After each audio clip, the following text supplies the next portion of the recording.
We're going to be changing the discs and pads on this Skoda Kodiaq.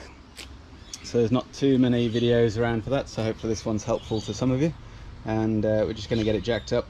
Just gone under the jack stand there, just with the trolley jack. We're going to get the wheel off, give it a bit of a wash, clean it up. This side doesn't have a brake sensor, so it's just the pads on this side. We'll get the disc off, take you through the steps and show you how we put these Brembo ceramic pads on. We'll put the part number in the description, and these DBA Kangaroo Paw Australian medium performance, I'd say, street series brakes. We'll see how we go with that, but hopefully that'll fix it up.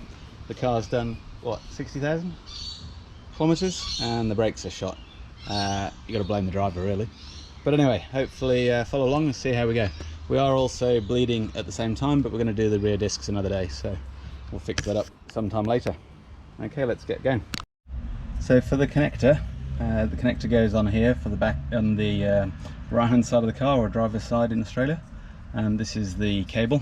So this is the old one, and just how that connector works, you just get a flat blade screwdriver and put it in the back of the connector there like that, and twist, and that, I don't know if you can see, lifts the tag up inside the connector to get that off. Otherwise it's a bit of a pain, so just in the back there.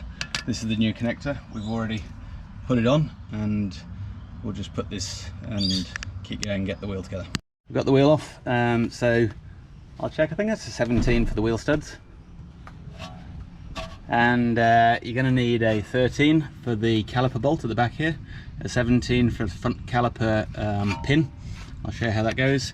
And when we get in there down the back here, we're going to be doing the caliper bracket, so these are 21s. So those are the 3 spanners you'll need. This side, as I said, no brake sensor on the left hand side of the car. A bit of an oil leak, so we'll give this a bit of a wash and get it cleaned up. And then this is a Torx 30 for the disc bolt, so we'll get in there and get that off. The caliper bolt, so I've just given that a little tap with the hammer. When we get that tightened back up, it's meant to be about 30 Newton meters, but it just wants to be tight. And with the new calipers, you'll see we get new bolts, and then the same for the bracket bolt. So we'll just get that on there and give that a tap with the hammer. I just use a rubber hammer to give that a tap. Just can't do that one-handed. And we'll get those both off, and then we're just going to hang the caliper with a piece of wire just from the spring there, just so that this hose doesn't take any tension, because you can damage them if you just leave the caliper hanging on those. And then we'll be good to get the disc off. Bracket off. This is where the 13mm bolts go in, and these are the sliders. I'll take these off after. Actually, I might just whip one off now to show you the sliders. So we'll be greasing these before we put it back together, just making sure that those slides are really smooth and lubricated. We'll give this a wash up because it's still pretty dirty. And on the brake, we're just going to take this Torx 30 out, take the disc off. Now the caliper bracket's off, it's super easy to get the disc off, and we've just got the caliper there held up with the wire, as I mentioned before. And that's it, pretty straightforward. So just the 21mm bolts, we'll put a bit of Loctite on those when we put them back, and the 13mm bolts, we've got some new ones with patch glue on there, so no need for Loctite.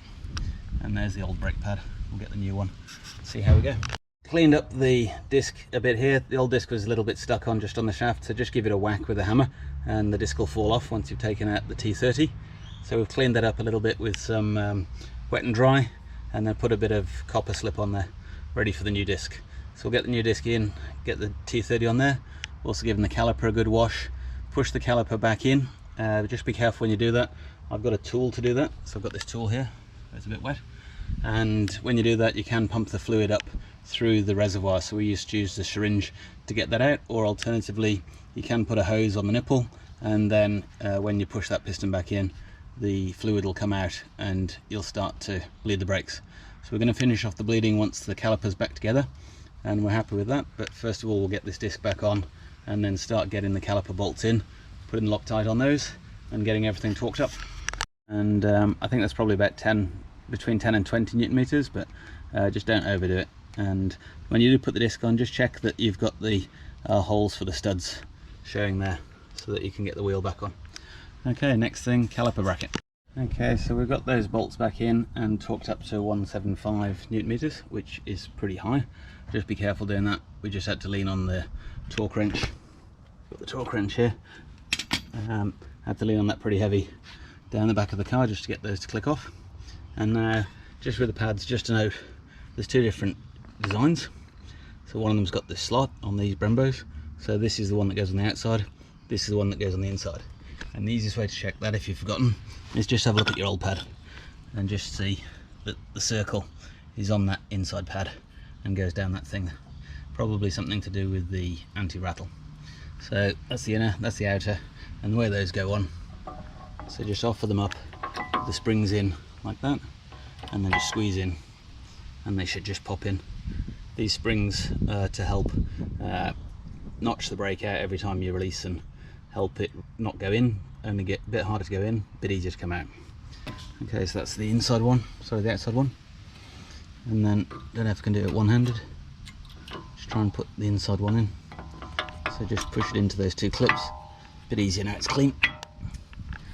And those pads are on. So we'll get the caliper unclipped, offer that over, now the piston's fully retracted, should be no problem.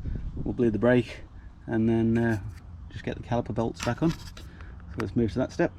Don't forget to grease, you just pull on these rubber caps and the whole pin comes out, and put the grease on. I did that before, so I didn't video that. So we'll get these torqued up now, and then we'll just do the bleeding, and we'll pretty close. We did just have a little problem there, this pad wasn't in fully, just had to give it a little tap against that spring just to get it against the disc so we could get the caliper back on. Not sure why that was, but we should be good. Front one off, just into a pot there, so happy with that one now.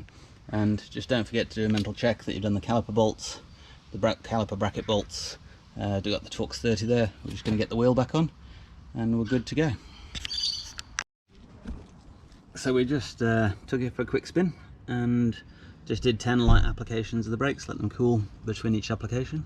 And you can see there from the swept area, pads are bedding in, or starting to bed in quite nicely. So have a quick look at the other side. All much the same, just a little mark there. They're already getting warm. So hope that helps you out if you're doing your Skoda Kodiaq, and probably similar on some of the other Skodas. This car might have the sports brakes, not quite sure about that. But thanks for watching, and don't forget to subscribe.